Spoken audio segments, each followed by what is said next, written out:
So let's talk about what the Houppelande is, where it originated, and what it turned into in its later life.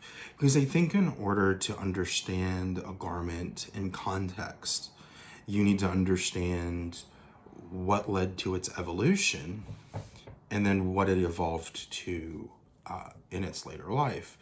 And I think understanding the Houppelande it is imperative to understand kind of its origin story. And the garment that preceded the Houppelande is a garment called the Aragote.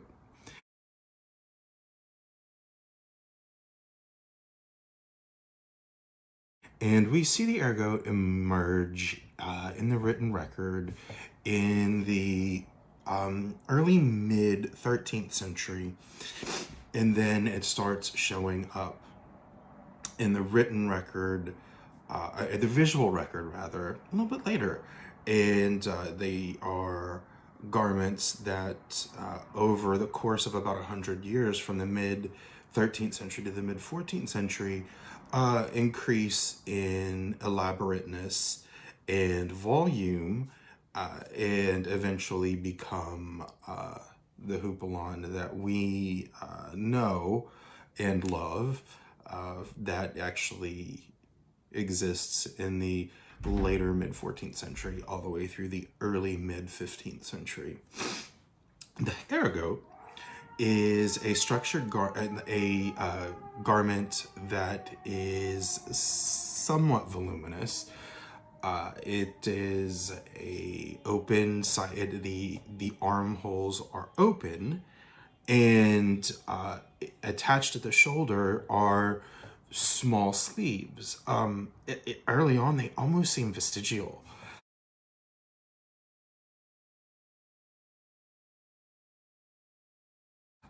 The sleeves, and as the garment progresses through the 13th century and the 14th century, the volume that the garment occupies, both in the body and in the sleeves themselves, increases. And while you don't see a lot of different designs in the sleeves, you definitely see them becoming fuller and longer. And some of the characteristics of an Aragote are full length to the foot, to the ankle, open armscye with sleeves with your standard straight sleeve that are attached at the shoulders and pleated. It's very interesting. You see these very structured pleats that they pleat these sleeves into the top of the shoulder to increase the volume of the sleeve themselves.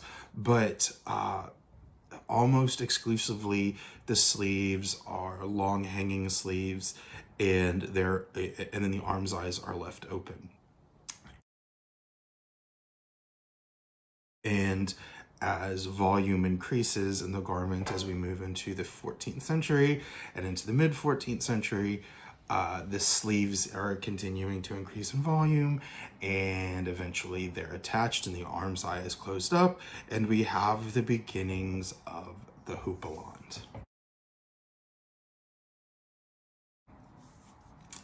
And so understanding the origin of the Houppelande helps you understand the garment itself. And so why is that important? It's important to understand that the garment itself is evolving from a different garment from the 13th century, and it's all largely based on rectangle construction.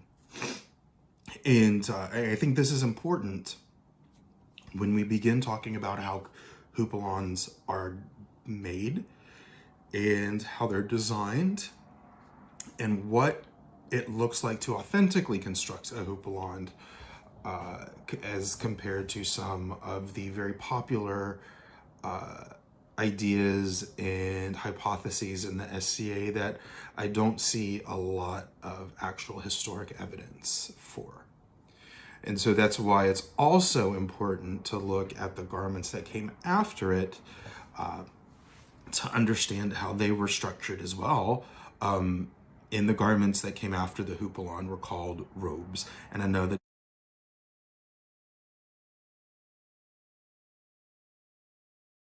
doesn't sound nearly as awesome as houppelande, but the term robe is what you see replace the term houppelande in the mid 15th century. I mean, literally, the term houppelande disappears from the written record by about 1450, give or take. And there's plenty of research out there, not even my own, done by others, academics, that talk about this. And it's a lot of this research that's informed my own research. And obviously they'll be cited in my bibliography. But you can also find a lot of the references I use on my website, which is medievalburgundy.com. So let's talk about the houppelande now.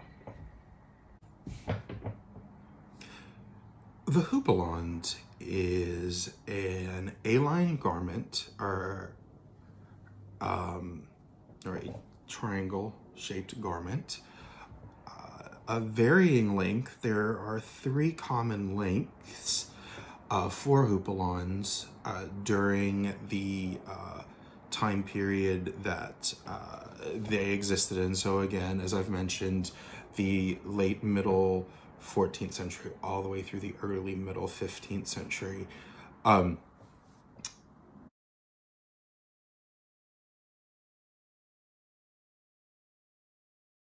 The 3 primary lengths are incredibly short, which, like right at the upper thigh, barely covering your bits.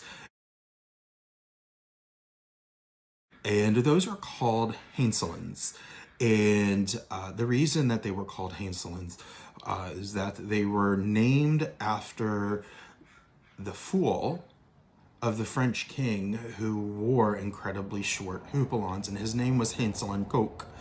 And these garments later, they became known as Hanselins, and you see that up and down the written record. And these are the very short A-line houppelans. The next houppelande type is the houppelande bastard, or the bastard houppelande, which is generally around knee length-ish to upper calf.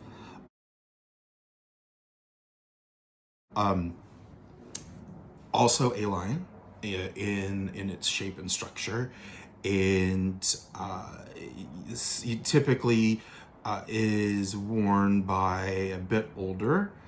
The shorter houppelans definitely were worn by younger people, and as you aged in your status as a noble or royal or someone of extreme wealth increased, the length of your houppelande also increased as well.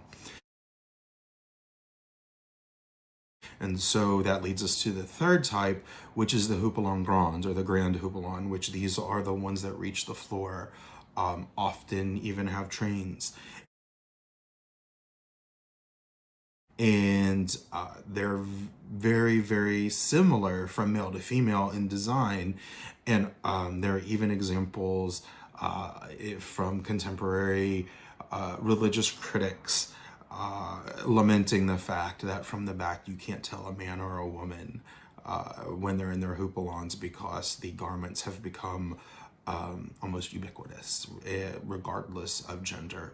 And and they talk about the fact that they're dragging in the streets, with these big sleeves, and really criticizing the extravagance of houppelans. And so that really is the 3 types of houppelans. Now, within those three types of houppelande, there are types of sleeves. And there are four primary types of sleeves that exist within sort of the realm or the canon, if you will, of houppelande. And the first one is the most common type of sleeve, which is your standard sleeve, right? It is the sleeve that we see on the Prague houppelande. It's just your basic sleeve type. A straight sleeve with a sleeve cap. And again, this is the time period where, we start seeing tailoring starting to happen as we move away from rectangular construction and we start seeing things, tailoring, sleeve caps, to the arm's eye and moving away from gussets and to more fitted garments. We start seeing these in the pourpoints and, in the early 14th century, the mid 14th century, we're seeing these garments that are moving away from rectangular construction, but often the outer garments, the big voluminous ones, are still deeply rooted in their rectangular construction roots. And when we talk about the sleeves of these garments, as again, we have the standard sleeve, which is the most common early on. Then we begin seeing I think the most iconic sleeve type that we associate with houppelande, and that is called the à sleeve. We call it the angel wing sleeve, but the actual period name for it was the bombard sleeve, or the cannon sleeve, because the wide opening of the sleeve reminded folks of a cannon opening. But these are the long hanging sleeves that are open, that show the lining, and that's the ones that we associate most commonly with houppelande. The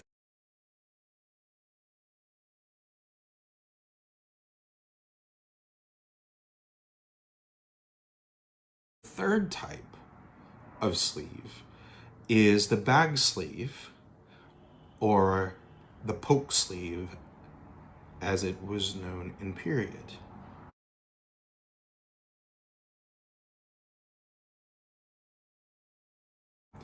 This is also a fairly common sleeve, especially as we move into the 15th century with houppelande. You see it almost interchangeably as common as you do with the bombard sleeve. And then the final sleeve is the hanging sleeve, or the pendulum sleeve. And these are sleeves that are straight sleeves. They hang straight down, often completely open, top to bottom, so that the sleeves of the undergarment, typically the pourpoint, are completely visible. And they are the least common that you see in the visual in the written record. But those are the four types of sleeves that you typically see on a houppelande, and the three types of houppelande that actually existed within the written record, which consists of tailor's notes, wardrobe accounts, purchasing receipts, etc.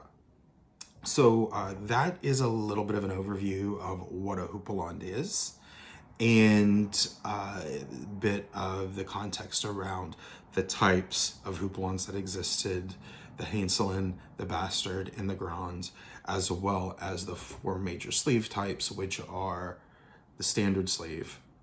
There's not really a special name for them. It's just your standard straight sleeve, your bombard sleeve, your poke sleeve, and your pendulum sleeve.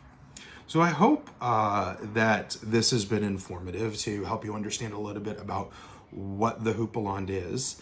And we're going to get into how they're constructed and how I constructed my houppelande based off of extant garments and the written record.